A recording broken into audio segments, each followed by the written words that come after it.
வணக்கம். இன்னைக்கு கதைய சொல்லட்டா? என்னோட ஸ்கூல் காலேஜ் டைம்ல கூட இவ்ளோ சீக்கிரமா எந்திரிச்சு படிச்சது இல்ல. பட் இன்னைக்கு என் கொரியா பொண்ணுக்காக தூக்கம் தெளியறதுக்கு முன்னாடியே எந்திரிச்சு இன்கம்ப்ளீட் எழுத ஹெல்ப் பண்ணிட்டு இருந்தேன். ஒரு நாள் லீவ் போட்டதுக்கு ஒரு வாரமா உட்காந்து இன்கம்ப்ளீட் எழுதிட்டு இருக்கா.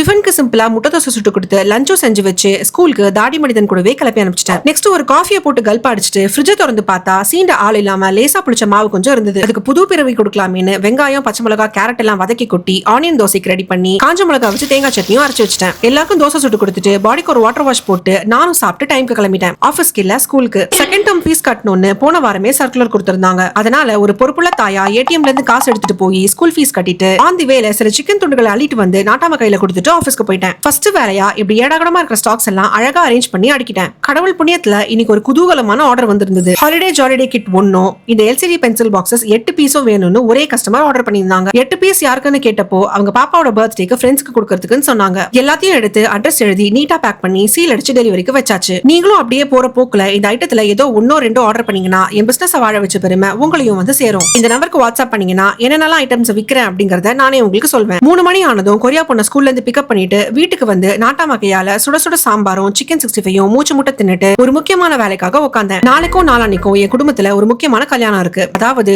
தாடி மனிதனோட சித்தப்பா பொண்ணுக்கு கல்யாணம். என்னோட சென்னை சில்க்ஸ் vlogலயே ஒரு புது புடவை வாங்க போறதா சொல்லியிருந்தேனே, அது இந்த கல்யாணத்துக்கு தான். முகூர்த்தம் அன்னைக்கு காலையில கட்ட இத பட்டு புடவைய ப்ரீப்ளீட் பண்ணி வைக்கலாம்னு ஒரு நினைப்பு. ப்ரீப்ளீட்டிங் பத்தி யூடியூப்ல இருக்கிற அத்தனை வீடியோஸையும் ஒண்ணு விடாம உட்கார்ந்து பார்த்துட்டு என் வீட்ல இருக்கிற இந்த டேபிள், தலைக்கு போடுற கிளிப், சில பின்ஸ் மற்றும் ஸ்ட்ரைட்னர் இது எல்லாத்தையும் எடுத்து வச்சுட்டு எனக்கு தெரிஞ்ச விதத்துல ப்ரீப்ளீட்டிங் பண்ண ஆரம்பிச்சேன். இதுக்கு முன்னாடி ஆல்ரெடி ப்ரீப்ளீட் பண்ணிருக்கேன். பட் முந்தான மட்டும் ப்ளீட் பண்ணி ஹேங்கர்ல மாட்டி விட்டுட்டு கட்டும்போது அப்படியே எடுத்து மாட்டிக்குவேன். பட் இந்த வாட்டி சென்டர் ப்ளீட்டும் பண்ணி டப்பா மடிப்பும் ட்ரை பண்ணலாம்னு ஒரு தைரியத்தை வர வச்சுட்டு உட்கார்ந்தேன். 6 மணிக்கு ப்ளீட் பண்ண உட்கார்ந்தவ 8 மணி வரைக்கும் போராடி எப்படியோ ஒரு குத்து மதிப்பா ப்ளீட் பண்ணி மடிச்சும் வச்சிட்டேன். பாக்ஸ் ஃபோல்டிங் எல்லாருக்கும் ஸ்கொயர் ஷேப்ல வரும். பட் எனக்கு ரெக்டாங்கிள் ஷேப்ல தான் வந்துச்சு. ஃபர்ஸ்ட் ட்ரைக்கு இதுவே பரவாயில்லன்னு என்ன நானே மனசு தேத்தி மோட்டிவேட் பண்ணிக்கிட்டு அடுத்த வேலையை பார்க்க ஆரம்பிச்சேன். கொரியா பொண்ணுக்கு கொஞ்சம் ஹோம்வொர்க் சொல்லி தர வேண்டி இருந்துச்சு. அதையும் சொல்லி கொடுத்துட்டு ஆல்ரெடி வீட்ல சாம்பார் 65 எல்லாமே இருக்கிறதால சாப்பாடு மட்டும் வடிச்சிட்டு தேய்ச்சி வச்ச பாத்திரத்தெல்லாம் அடுக்கி வச்சுட்டு சாப்பிட்டுட்டு கல்யாணத்துக்கு எப்படிலாம் ரெடி ஆகலான்னு உட்காந்து கொஞ்ச நேரம் கதை பேசிட்டு செட்டில் ஆகி படுக்கவே மணி 11:45 ஆயிடுச்சு. எது எப்படியோ லைஃப் இஸ் பியூட்டிஃபுல். நிம்மதியா இருங்க.